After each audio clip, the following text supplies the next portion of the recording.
네, 금융감독원은 해외 투자 관련 거래 대금이 많은 키움증권과 토스증권을 대상으로 해외 투자 영업 현장 점검에 나섰습니다. 대통령실은 7개 수출 대기업 관계자들을 불러 달러 수요 현황을 직접 챙겼죠. 정부가 치솟는 원달러 환율을 안정시키기 위해 강압적인 수단까지 동원하는 느낌입니다. 그만큼 환율 상승의 부작용이 크다는 게 정부 우려인데 정부 대책이 통할지 두 분과 얘기 나눠보겠습니다. 주원 현대경제연구원 연구본부장 허준영 서강대 경제학부 교수 나오셨습니다. 어서 오세요. 안녕하십니까. 반갑습니다. 네. 자, 정말 환율 안정 대책이 기획재정부, 금융감독원, 대통령실까지 총동원되고 있는 느낌입니다. 대통령실도 직접 기업 관계자 불렀고요. 기획재정부 외환 건전성 규제를 완화했는데 주원 본부장님 정말 정부가 좀 너무 다급해 보이는 것 같은 느낌이 들어요. 근데 이제 반면에 이렇게 생각해 볼 수는 있죠. 이렇게 환율이 치솟는데 정부가 아무것도 안 하고 있으면 오히려 더 비난을 받는 상황이라 예. 정부가 취할 수 있는 액션은 분명히 취해야 되는 것 같고요. 예.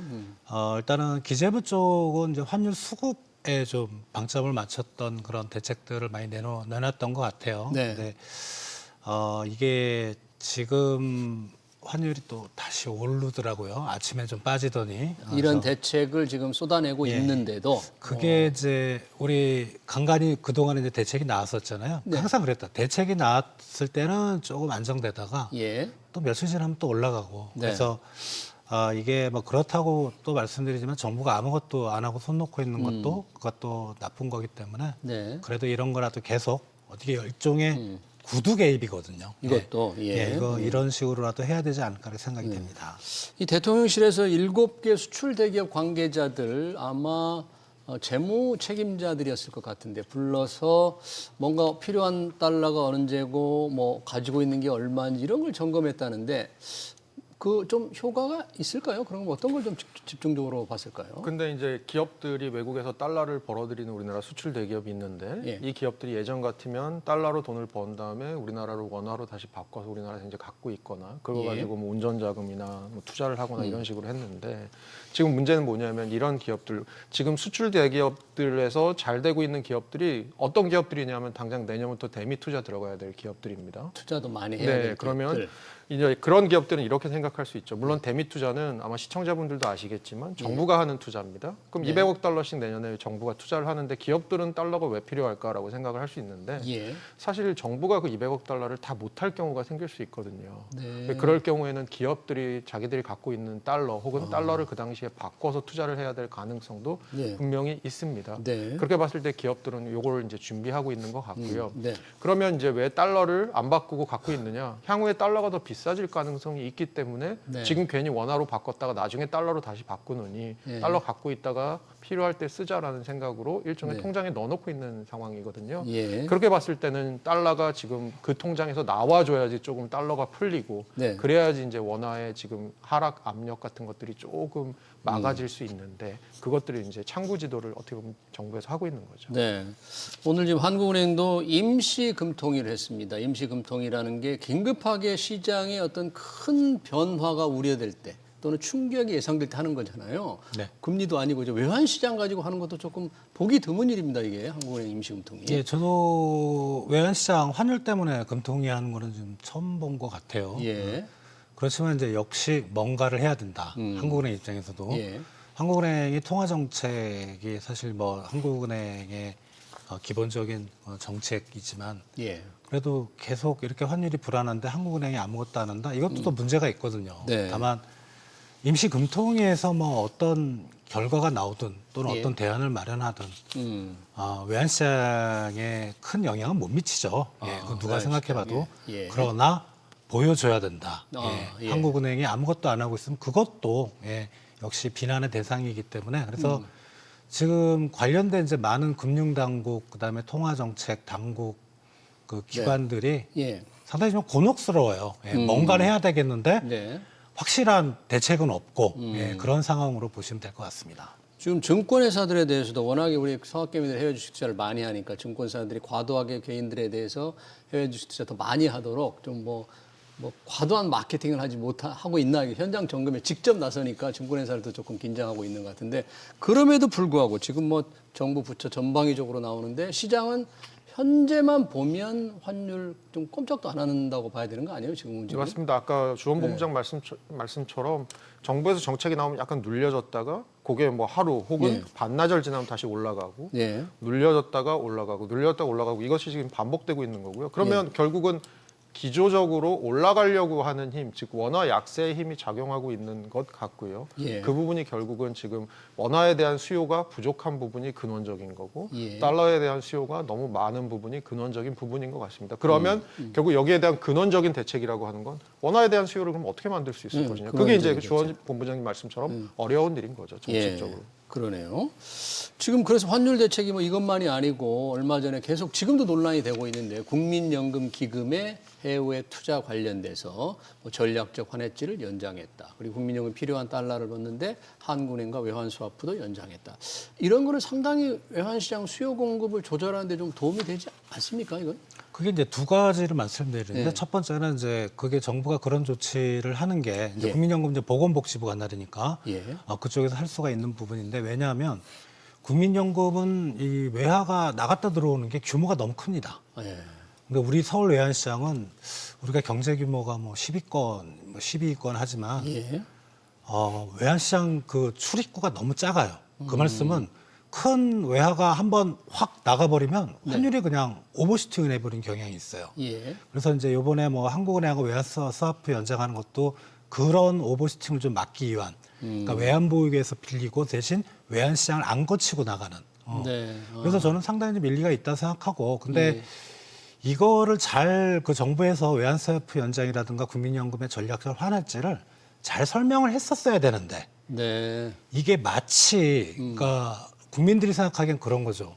국민연금을 동원해서 외환 환율을 잡겠다. 그러니까요. 절대 그게 아니거든요. 제가 소방수로 보기에는. 투입하겠다. 뭐 이런 거로 지금 그러니까 그거를 처음에 설명할 때 잘 설명했어야 되는데 첫 단추를 잘못 끼니까 계속 지금 이게 정부도 좀 난감한 거예요. 네. 그러니까 국민들은 잘 모르죠. 이게 뭐 외환스와프가 뭔지, 어떤 효과가 있는지, 환해지가 뭔지 잘 모르잖아요. 그러니까 국민연금이라는 단어 자체만 들어가니까 국민이 생각하기에 내가 나중에 받을 돈을 지금 외환시장 안정에 투입해? 그러니까 오해를 하시는 거예요. 그런 걱정 안 해도 될까요? 그런 건 저는 아닙니까? 아닙니다. 왜냐하면 환해지나 외환스와프는 결국 나중에는 다시 원위치로 우리가 나갔다 하면 다시 들어와야 되는 부분이거든요.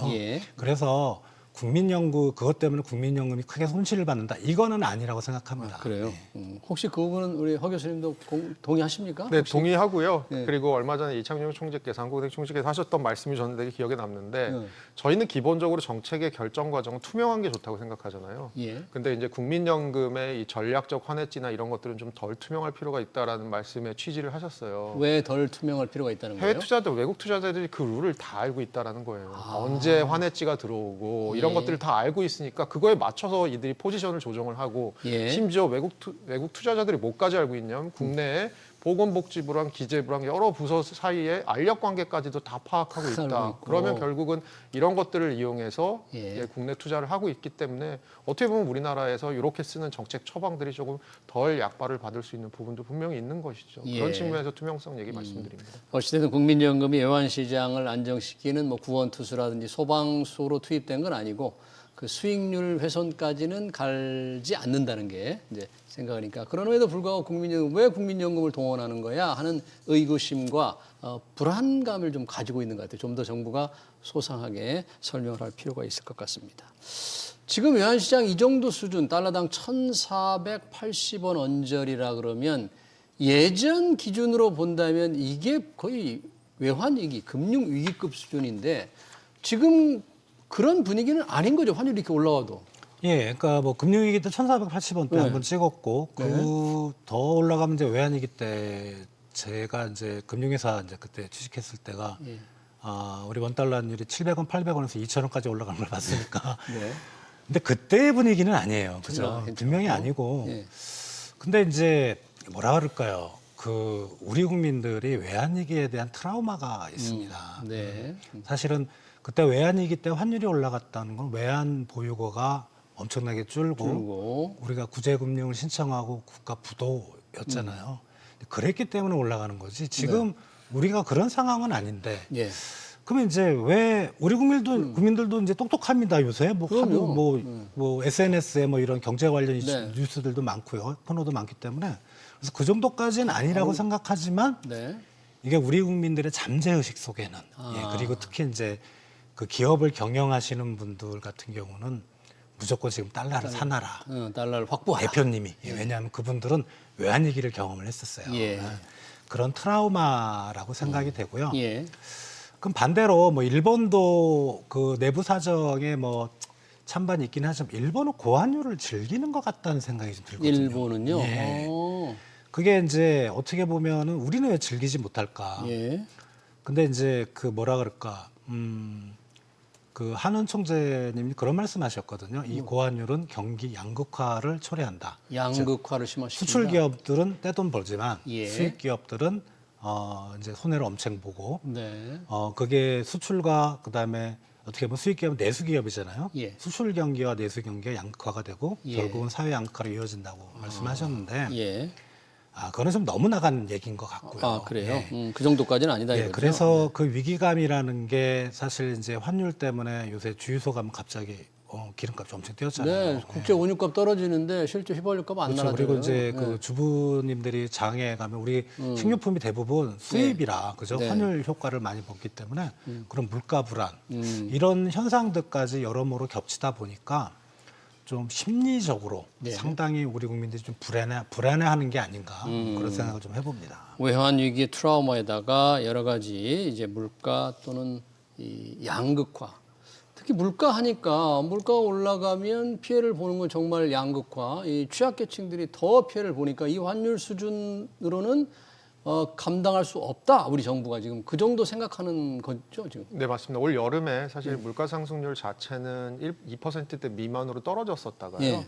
지금 다시 2.4%까지 올라와 있는 상황이고 네. 한국은행이 갖고 있는 물가 목표는 1년에 전년 동월 대비 한 2% 정도로 생각하는 물가가 예. 안정적인 물가 상승률이라고 보는데 네. 지금 물가가 낮아졌다가 다시 올라가고 있고요. 근데 사실 저는 지금 이거 일종의 고속도로로 비유하면 네. 시점 단속 보여드린 거고요. 물가가 지금 2.4%라는 건 시점 단속인 거고요. 예. 사실 소비자들이나 지금 시청자분들이 느끼신 물가는 구간 단속일 가능성이 큽니다. 2022년부터 누적된 물가를 지속적으로 올라온 거니까. 보고 계신 걸 테니까 그렇게 예. 보면 사실 고물가 상황이 지속되는 것 같고요. 예. 아까 주원 본부장님 말씀해 주신 거에 제가 약간만 첨언을 드리면 호주는 네. 자기 나라 통화 호주 달러가 약세면 쾌재를 부른답니다. 호주 달러가 약세면 왜 쾌재를 그런가요? 부른다. 왜 그러냐면 자기들이 팔고 있는 철광석이나 알루미늄 가격이 상대적으로 싸지면서 국제 경쟁력이 생기는 거예요. 싸게 팔 수 있으니까. 예, 싸게 팔 수 있으니까. 네. 그러면 호주가 왜 그렇게 자기들의 통화가 약해지는 걸 좋아할까? 혹은 그거에 두려워하지 않을까? 제가 보면 뒷면에 아주 단단한 호주 달러가 어떻게 보면 국제 통화이기도 하지만 예. 아주 많은 외환 보유고나 여러 가지 안전장치들이 있는 거예요. 우리 IMF 때랑 비교해 보면 지금은 사실은 외환 보유고가 몇십 배 많고 우리나라가 그 당시에 이제까지 쌓아오는 대외 순자산이 많기 때문에 사실 급성처럼 IMF처럼 급성 질환에 걸려서 우리가 뭐 외환 위기가 발생할 가능성은 낮지만 예. 지금 저희가 얘기 나누고 있는 것처럼 자산 격차가 생길 수도 있고 예를 들어서 예. 부동산은 인플레이션 해지의 기능을 하는데 네. 이렇게 환율 쪽으로 시작해서 또 인플레이션이 생기기 시작하면 예. 결국 부동산을 가진 분들과 그렇지 못한 분들 사이에 또 자산 격차 네. 아니면 상대적으로 소비 바구니를 먹는 거에 많이 쓰시는 저소득 계층과 그렇지 않은 계층의 격차 이런 것들이 발생할 수 있는 부분이 있는 거죠. 네, 그런 여러 가지 그 우려와 부작용 때문에 결국은 지금 달러당 1,480원 언저리는 정부도 감내하기 어려워서 뭔가 좀 더 낮아지도록 더 오르지 않도록 상승 압력을 다양한 방법으로 좀 빼기 위해서 금융회사들도 압박하고 외환 건전성 규제도 풀고 국민은행도 조금 눈치를 주고 하지만 이것도 역시 달러를 필요로 한 수요 공급 문제일 텐데 그중에 중요한 게 우리 서학개미들 해외 주식 투자 많이 하고 또 그 반대해서 외국 투자들이 우리 주식을 많이 사면 그 달러 수요가 조정이 될 텐데 지금 외국인과 우리 서학개미들의 이 투자 동향을 보면 이 달러 한정되는 게 아니라 더 환율이 올라갈 압력만 있는 거 아닙니까?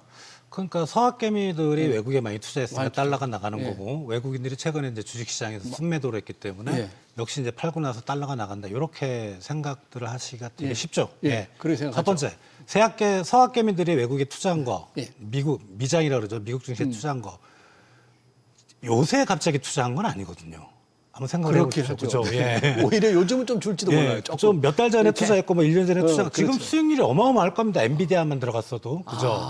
그게 달러에 지금 수급 요인에 영향을 준다? 이건 아닙니다. 예, 그죠? 생각해보면. 그리고 두 번째, 외국인들이 국내 주식 순매도를 했다. 예. 그래서 그 자금이 다 빠져나갔다. 그러면 어디 계정에 우리가 어떤 그 지표를 보면 그게 빠져나간지를 알 수 있냐면 예. 외환 보유고에 조금이라도 스크래치가 가야 됩니다. 외환 보유액에? 예. 좀 당연하지 줄어야 않겠습니까? 돼요? 또 달러가 빠져나가는데 지금 근데 올해 5월 이후로 네. 이게 11월까지 외환 보유고 통계가 나왔지만 네. 감소했던 적이 한 번도 없어요. 네. 평균 매달 한 30에서 40억 달러씩 오히려 증가하는 겁니다. 즉 그 말은 뭐냐면 외국인들이 우리 증시에서 순매도, 매도를 많이 했던 그 자금이 일부 미국으로 갔겠지만 네. 매도를 했다는 것 자체가 바로 달러가 미국으로 흘러갔다는 건 아닌 거죠. 그냥 가지고 있을 수도 있고, 예. 아니면 다른 어떤 투자 자산으로 옮겨갔을 수도 있고, 뭐 채권 같은 건 그렇게 그렇죠. 안 팔았을 수도 있어요. 뭐 대기 자금일 수도 있거든요. 예. 뭐 장이 좀 빠지길 기다렸다. 그래서 이 주식 시장에서의 어떤 우리 서학개미나 외국인의 투자 동향 이게 그런 소식들이 네. 외환 시장에 그냥 뉴스로서 영향을 줄 수 있지만 예. 수급 요인에 영향을 미쳤던 건 아니다. 저는 그렇게 생각을 합니다. 그러면 이 외환 수요 공급 결국은 가격이 이제 수요 공급에 따라서 결정될 텐데 아까 원화를 얼마나 필요로 하느냐, 달러를 얼마나 필요로 하느냐. 올해 뭐 이런 식으로 해서 넘어간다고 치더라도 내년 한 해 환율이 과연 어떻게 될까? 기업인들, 해외에 유학을 보낸 자녀를 둔 부모님들 상당히 걱정이 많은데요. 어떤 변수들이 있을까요? 내년에 이 원달러 환율에 영향을 줄 변수들. 그거를 알아보기 위해서는 지금 왜 원화가 약세인지를 좀 볼 필요가 지금 있는 왜, 거죠. 왜 그 환율이 첫 번째로는 오르냐. 지금 말씀해 주신 대로 구조적인 수요가 있는데요. 예. 달러에 대한 구조적인 수요 말씀을 드리면 저는 이 말씀을 좀 드리고 싶습니다. 네. 저희 원달러 환율을 연별로 평균을 한번 내보면요. 예. 글로벌 금융위기가 있었던 다음 해가 1,276원입니다. 1276원이 2009년입니다. 2009년. 글로벌 금융위기 바로 다음 해입니다. 네. 꽤 높았습니다. 네. 그러다가 계속 1,200원대 밑에 있다가 이게 1,200원대로 다시 올라오는 게 2022년입니다. 2022년에 이게 1,292원까지 올라옵니다. 평균 네. 환율이. 근데 2022년 이후로는 계속 올라가요. 1,300원, 그러네요. 1,360원, 올해 지금 1,418원 이렇거든요. 예. 그럼 왜 이렇게 구조적으로 환율이 올라가는 부분이 있느냐라고 예. 생각해 보면 요거는 대미 투자입니다. 대미 미국 투자. 왜냐하면 2022년은 바이든 행정부 2년 차고 예. 잘 아시다시피 바이든 행정부 때 우리나라가 대미 투자 가장 많이 한 미국 이외의 국가잖아요. 그러니까 달러 수요가 구조적으로 지금 생기는 부분이 있습니다. 이 얘기를 왜 대미 투자. 네, 맞습니다. 왜 그러냐? 내년부터 우리나라 대미 투자 본격적으로 또 200억 달러씩 들어가잖아요. 예. 구조적인 달러 수요가 생깁니다. 요거는 아마 원화의 약세의 지속 요인이 될 가능성이 내년에도 크고요. 정부 200억 달러. 200억 거기에다가 달러. 또 기업들 별도로 투자하는 것도 굉장히 별도로 많을 수 투자해야 있잖아요. 되는 부분이 있죠. 네. 그리고 그런 부분은 이제 구조적으로 예. 원화의 약세 요인이고요. 네. 그리고 한편으로는 원화가 그나마 숨통을 좀 틀 수 있는 요인을 제가 2개 정도 뽑자면 그래도 연준이 속도의 차이는 지금 견해차가 있지만 금리를 좀 내리는 방향으로 갈 테니까 예. 그렇게 되면 달러가 좀 약세가 되면서 조금 원화 약세가 풀리지 않을까라는 부분 하나와 예. 최근 들어서 우리가 원화가 약세인 이유 중에 하나가 엔화가 약세인 거에 동조화돼서 물려 들어가는 부분인데 예. 그런 부분에 있어서 오늘도 일본은행이 네. 금리를 0.25 올렸듯이 향후에 일본의 지금 인플레이션 상황 그리고 예. 일본도 인플레이션이 높고 환율이 너무 지금 엔화가 약세다 보니까 수입 물가가 비싸집니다. 네. 근데 일본은 어떤 나라죠? 인구의 아주 많은 부분이 연금 생활자인 그런 나라입니다. 사실은 물가 상승에 취약할 수밖에 없거든요. 네. 그렇게 봤을 때는 일본은행이 향후에 금리 인상을 점진적으로 한다고 한다면 엔화의 약세가 구조적으로 좀 시정이 되면서 네. 원화의 약세 같이 물려가던 부분도 조금 풀어질 것이다. 이렇게 보면 네. 원화가 좀 풀릴 수 있는 부분 한 2가지 있고요. 네. 조금 작은 이벤트 하나 더 말씀드리면 우리 예. 긍정적인 얘기부터 드려야 될 것 같아요. 작은 이벤트는 내년 4월에 우리나라가 이제 세계 국채 지수 WGBI라고 하는 거에 들어갑니다. 아, 이렇게 세계 되면 국채 지수. 네, 그러면 이제 자금들이 선진국 자금들이 들어오게 되고 예. 들어오면 좀 더 오래 머무르게 되고 이런 네. 일들이 벌어지다 보면 좀 나아지지 않을까라는 부분까지인데요. 예. 그럼에도 불구하고 제가 아까 말씀드린 것처럼 개인 투자자들, 연기금, 거기다가 기업들과 정부의 대미 투자가 지금 약정된 부분이 있기 때문에 이런 것들은 구조적으로 이제 원화가 아주 강해지긴 힘든 구조를 만들 것 같고요. 네. 제가 오기 전에 이제 주원 본부장님 오신다고 그래서 현대에서 얼마 찍었나 보니까 내년 말에 한 1,400원대 초반을 찍으셨더라고요. 현대경주원의 원달러 경제는 원달러 환율 전망치가 네, 그리고 제가 글로벌 IB들을 보니까 1,410원에서 지금 20원 사이를 대부분 찍고 있다. 그럼 그렇게 보면 지금보다는 점진적으로 좀 낮아질 거다라는 거죠. 여러 가지 말씀을 해주셨는데 구조적으로 대미 투자 수요에서 달러를 필요로 하니까 원달러 환율 상승 압력. 반면에 미국이 금리를 낮춰서 달러가 떨어지고 일본이 금리를 올려서 엔화가 올라가는 것 이런 요인이 작용하면 환율 하락 압력이. 근데 누가 힘이 세냐? 현재로서는 조금 안정되는 쪽 힘이 세다. 그래서 현대경제연구원도 1,400 얼마로 전망을 하세요? 1,400원대 초반인데요. 1,400원대 초반? 근데 그게 이제 내년 말쯤이라면 이제 그런 식으로. 근데 아이비들도 보면 말씀하셨던 대로 1,400원 정도, 1,410원 그 정도 내년 연말 보고 예. 가장 높게 보는 데가 내년 연말에 1,490원. 지금하고 비슷하게. 네, 지금 90원. 그리고 가장 낮게 보는 데가 한 1,290원까지도 보더라고요. 1,290원까지. 네. 그러니까 이거는 컨센서스가 시장에 있는 건데 예. 내년 전망과 관련해서 이제 허진민 교수님은 약간 긴 호흡에서 말씀하셨고 제가 우려되는 부분은 내년 1분기입니다. 왜요? 1분기? 1월 경상수지는 항상 12월에 비해서 흑자 규모가 확 줄거나 예. 마이너스가 나오는 경우가 많습니다. 1월에는요. 예, 그게 교역 구조상에 항상 이제 그럴 수밖에 없는.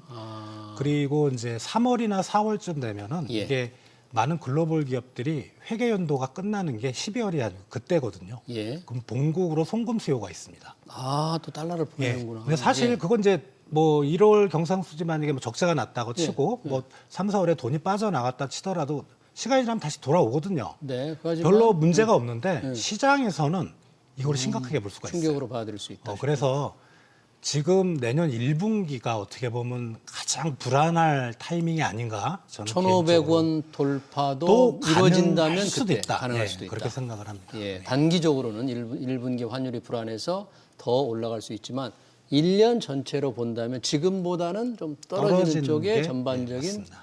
종합 전망치의 평균이 되겠네요. 네, 맞습니다. 그럼에도 불구하고 정말 단기적으로 정말 그럴까? 지금 원달러 원이 1,480원까지 올라오는 때에도 많은 전문가들이 뭐 이렇게까지 올라오라고 생각을 못했기 때문에 또 내년에 어떤 일이 벌어질지 좀 궁금합니다.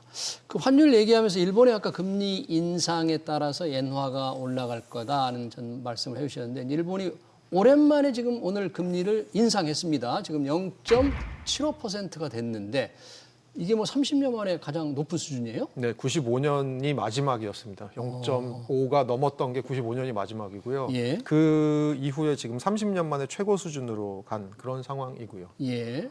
이게 일본이 그렇게 물가를 우려할 정도 지금 국가가 걱정을 할 정도 물가 수준입니까? 그래서 이렇게 금리를 올려야 되나요? 지금 2%대 후반의 물가 상승률이 몇 달째 지속되고 있는 상황이고요. 예. 그리고 아까 말씀드린 것처럼 엔화는 달러 대비 굉장히 약한 상황이고요. 예. 거기다가 시장에 얼마 전에 다카이치 사나이 총리가 들어오고 아베노믹스와 비슷한 예. 돈을 엔화를 또 푸는 정책을 한다고 하니까 시장에서는 엔화의 추가적인 약세에다가 베팅을 하기도 했었고요. 이렇게 네. 보면 일본도 사실 우리처럼 수입 물가 걱정을 할 수밖에 없고 네. 수입 물가가 밀어 올려지면서 또 물가 전반적으로 지금 밀어 올려지는 부분이 분명히 있는 것 같고요. 네. 그런 것들에 대해서 일본은행이 하는 얘기는 다음과 같습니다. 네. 향후에 일본은 한동안은 인플레이션이 안 생겨서 문제였던 그런 나라잖아요. 나라죠. 그렇게 봤을 땐 향후에 물가가 2% 이상 수준에서 계속 안정적으로 물가 상승률이 나오면서 예. 저희 춘투라고 부르죠. 봄에 임금 협상 보면서 임금이 충분히 올라가는 것을 확인하면 네. 향후에 점진적으로 금리를 더 올릴 수도 있다라는 얘기를 하고 있고요. 내년에도 한두 차례 더 올라갈 수도 올릴 있다. 수 있고 올릴 그래서 수도 있다. 지금 글로벌 기관들에서 나오는 예. 전망치는 아마 내년 말이 되면 일본 금리가 1% 혹은 그것보다 조금 더 높은 수준으로 가 있지 않을까라고 지금 보고 있는 지금 앵커께서 말씀해 주신 대로 한 2번 정도의 추가 인상 소요가 있지 않을까라고 보고 있습니다. 지금 주원 본부장님께는 이제 외환 시장에서 늘 일본이 이렇게 금리를 올리면 그동안 싼 엔화를 빌려다가 해외 높은 수익의 자산에 샀던 엔캐리 트레이드가 이제 거꾸로 청산이 되면서 이 시장에 좀 충격을 주지 않는 이런 우려도 좀 있던데 지금은 좀 다릅니까? 그런 걱정? 왜냐하면 이제 그런 조짐이 나타나는 그게 이제 엔캐리 트레이드 청산 이슈 같은 게 아마 작년 7월이었나요? 작년에 한번, 그랬습니다. 네. 예상을 깨고 그 일본이 금리 올렸더니 막 뭐 미국부터 해서 예. 주식시장이 블랙 먼데이였죠. 지금 뭐 충격을 월요일이었으니까. 받았죠. 네. 그러려면 이제 그 엔달러 환율의 변동이 지금 나와야 되는데 예. 이번에 올린다고 계속 한 1, 2주 전부터 계속 경고가 예고를 들어가고 했으니까. 예고가 들어갔는데도 오히려 변하지 않아요. 예. 아, 그래요? 그렇다면 요번에 금리 인상으로는 엔캐리 트레이드 청산까지는 아닐 것 같다. 네. 다만 이제 교수님이 말씀하신 대로 이게 중립금리라고 그러죠. 예. 그것까지 가려면 몇 번을 더 올려야 되거든 내년에. 예. 그런 과정에서 한 번쯤은 좀 나올 수도 있겠다라는 거지만 지금 엔달러 환율만 딱 놓고 봐서는 엔캐리 트레이드 청산은 요번에는 아닌 것 같다라는 생각이 듭니다. 아, 그래요. 시장의 충격은 크게 걱정을 안 해도 좋을 것 같은데 일본은 금리를 올렸습니다만 지금 또 하나 우리가 투자자들이 가장 궁금해하는 게 미 연준의 1월 금리 인하 여부입니다. 과연 내릴까 안 내릴까? 물가 수준이 도대체 어느 정도로 지금 연준은 평가할까? 11월 달 물가 지표도 나왔던데 어떻게 보고 있나요? 지금 시장에서? 그 미국도 지금 물가 상승률이 뭐 CPI 기준으로 보면 한 2.8에서 3% 정도, 2%대 후반 물가가 지금 나오고 있고요. 예. 근데 요거는 이제 물이 절반이나 남았냐, 절반밖에 안 남았냐의 시각 차이가 있는 것 같아요. 네. 관세로 인한 인플레이션을 걱정했는데 그거에 비해서는 인플레이션이 그렇게 높지 않다라는 생각을 하는 것 같기도 하고요. 네. 예, 한편으로는 그렇기 때문에 인플레이션에 대한 걱정은 조금 뒤로 미뤄두고 오히려 지금은 서서히 둔화하고 있는 미국의 노동시장에 좀 집중해야 되는 거 아니냐. 그래서 당분간은 좀 금리가 인하하는 모드로 가야 되는 거 아니냐라고 전반적으로 생각한 것 같고요. 네. 이번 12월에 FOMC에서 결과적으로 연준의 2인자라고 불리는 그 굉장히 신망받고 있는 존 윌리엄스 뉴욕 연은 총재가 예. 그 금리 인하에 대해서 이제 불을 좀 지피면서 금리 인하가 실제로 시장에서 굉장히 자연스럽게 받아들여졌는데 네. 12월에 나온 연준의 점도표상으로 보면 내년에 한 번 정도 인하가 있을 것 같다라고 하고 한 번. 한 번이요. 그리고 지금 시장에서는 내년에 한 2번 정도 인하가 있지 않을까. 그래서 3.25 정도 상단 기준으로 가지 않을까라고 보고 있는 것 같습니다. 네. 그렇게 봤을 때는 내년 5월에 이제 파월 의장 임기고 그리고 파월 의장은 지금 계속해서 데이터 들어오는 거 보면서 판단하겠다고 하니까 제가 보기엔 뭐 파월 의장 임기 말이나 아니면 임기 이후에 한두 번 정도의 금리 인하 추가적으로 있지 않을까 정도 보고 있습니다. 내년 1월에는 유지가 될 것 같아요. 1월은 한번 쉬어갈 것 같습니다. 네. 우리도 하는 금통위가 1월 중순에 있죠. 우리도 금리를 좀 어떻게 할까요? 좀 낮출 수 있을까요? 낮춰야 될까요? 저번에 한은 총재님께서 말씀하셨던 이제는 통화정책 방향을 전환해야 될 타임이다. 이것 때문에 난리가 났던 그러니까 뭐 채권 시장이 아주 충격을 받았다면서요. 이 시장의 어떤 그 서베이, 그러니까 설문조사, 그런 서베이를 보면 내년 3분기까지는 지금 금리 수준을 동결할 거라는 시각이 우세해요. 내년 3분기까지요? 예. 오. 그리고 일부에서는 4분기에 한 번 정도 떨어뜨릴 거라는 시각도 있긴 하지만 예. 그게 계속 가다가 27년에는 상승 기조로 돌아선다. 그러면 27년에 그런 전망에 기조한다면 저도 같은 생각이지만 예. 하늘의 금리 인하 사이클은 끝났다라고 생각이 듭니다. 이 채권 투자자들이 상당히 시사하는 바가 좀 있겠네요. 이게. 금리를 동결을 이제 상당히 지속을 해야 되거든요. 올리기 예, 전에. 예. 그럴 때 시장 금리가 먼저 올라갑니다. 시장 금리가. 예, 그래서 채권 시장이 상당히 좀 크게 영향을 받을 걸로 생각이 됩니다. 네, 알겠습니다. 최근 급등하는 원달러 환율 전망과 향후 대책까지 잘 들어봤습니다. 지금까지 주원 현대경제연구원 연구본부장 허준영 서강대 경제학부 교수였습니다. 두 분 고맙습니다.